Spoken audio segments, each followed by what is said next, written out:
Realized I never filmed an introduction, so sorry lighting is going to be all over the place on this video, but this week I am doing a video on Lenormand.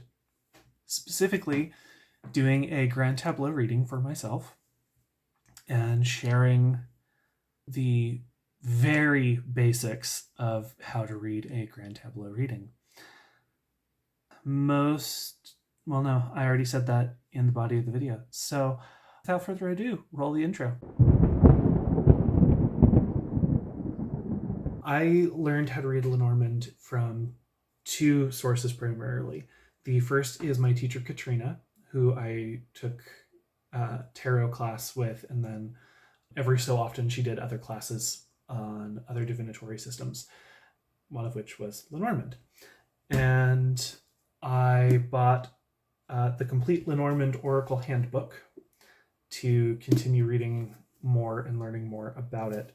So that is where my foundational knowledge of Lenormand comes from. The way that Lenormand is read is you read the cards in pairs. What I have done today is a Grand Tableau, which allows for a little more flexibility and context in a reading, because instead of using one deck, you're using the equivalent of two.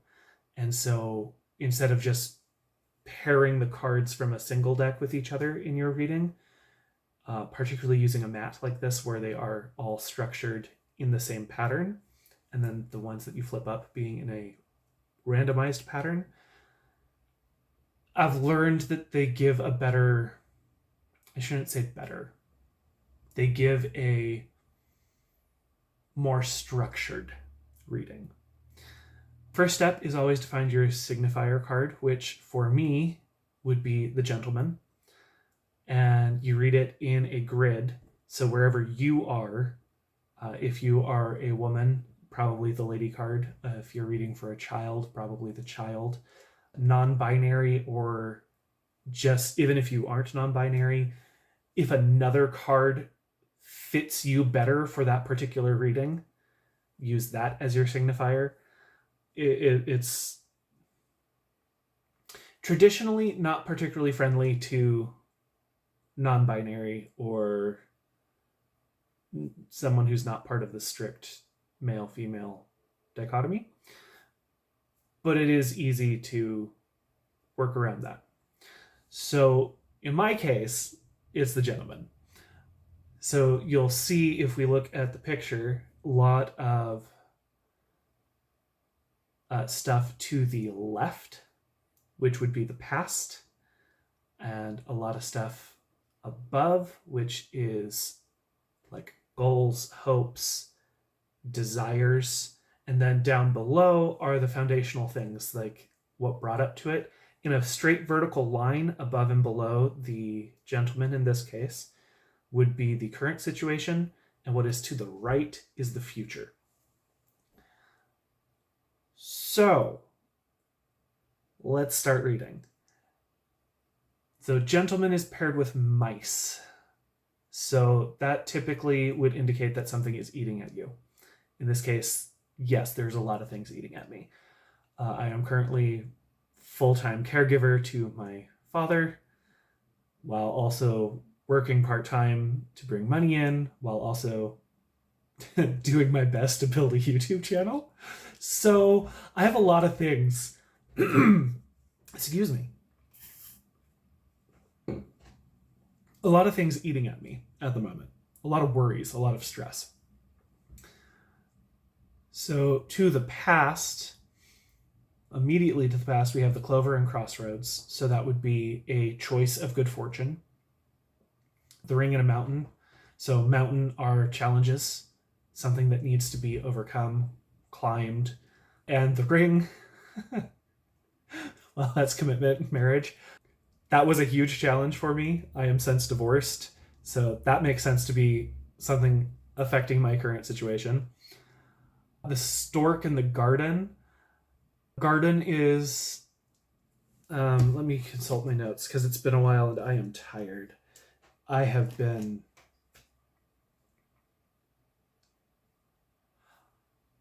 my father has needed a dramatic escalation in care the last few weeks. So My brain is on perpetual fog mode. Garden is public social gatherings. Stork is a productive change. So yeah, I'd say that's accurate. There's been productive changes in my social life. I've reconnected with some friends. The sickle with the tower. The sickle is a quick end, something that you cut quickly. The tower is authority. Sometimes it's a clock tower. Sometimes it's a like bell tower. In this deck, let's see, where is the tower in the top cards? They have it as a clock tower. Quick change regarding authority. Yeah, that tracks with my job history and my views of religious authority and how that has changed in the past. The whip paired with the dog. The whip is the lesson you have to keep learning. It keeps coming back. And the dog is a loyal friend. So the lesson I've learned in the past about that is, well, just because someone is a loyal friend doesn't mean they are good for you. And identifying the difference between who is loyal out of a genuine desire to help you and those that have ulterior motives, who are loyal because you keep doing things for them rather than being loyal out of a sense of love, but instead of a sense of entitlement. And then the snake tied with the stork. Snake is a liar or a duplicitous person. And then stork, again, is productive change, where I have done my best to remove those people from my life. Going to the future, the key paired with the heart. Well, that's encouraging because the key is that which will open, that which will unlock. And the heart is your love life, your emotional center. So that's hopeful. And it's also close. Directly above my signifier is the dog and the bear. Actually, the bear being right next to each other on both the top and below card, that is...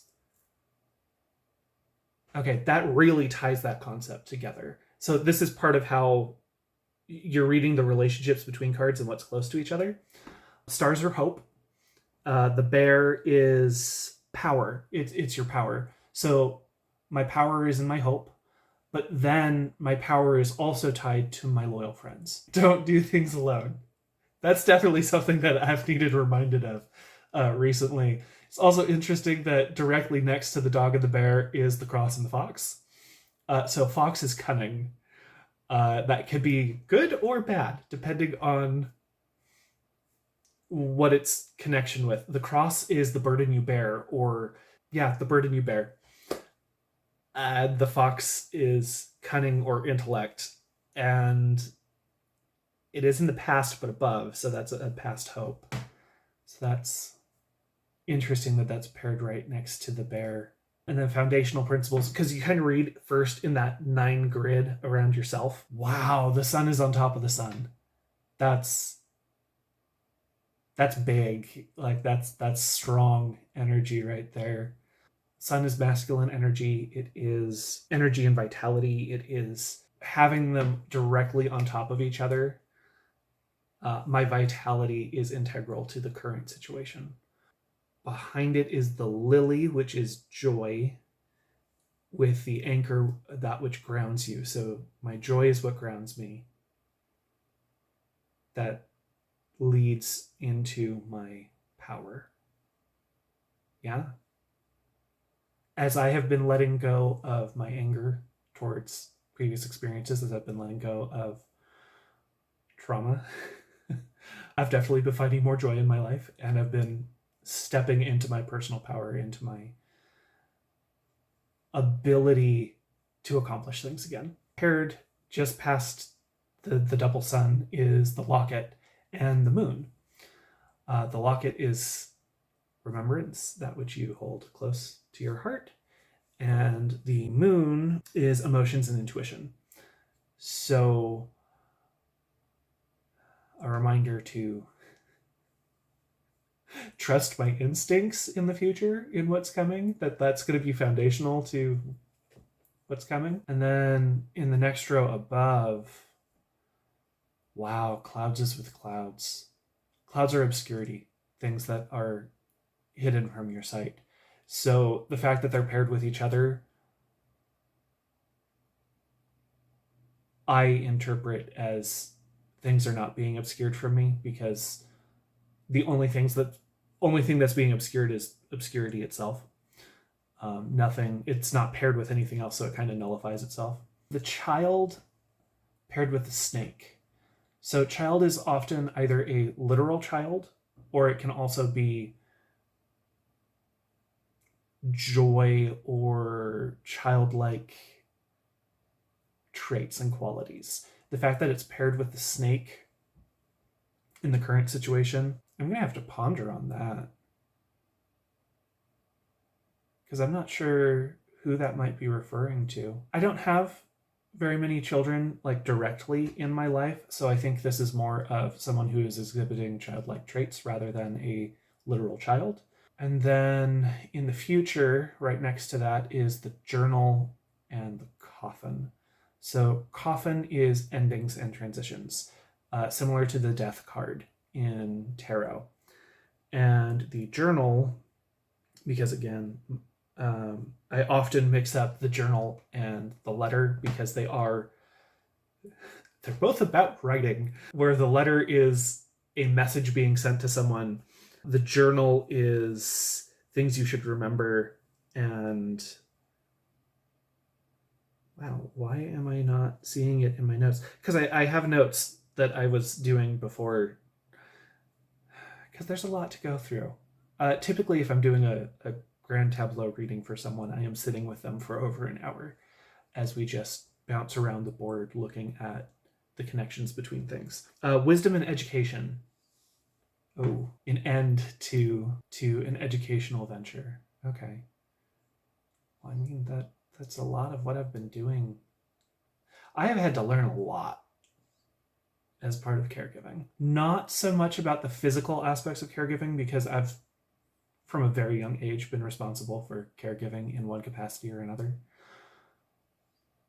But in particular, learning to let go of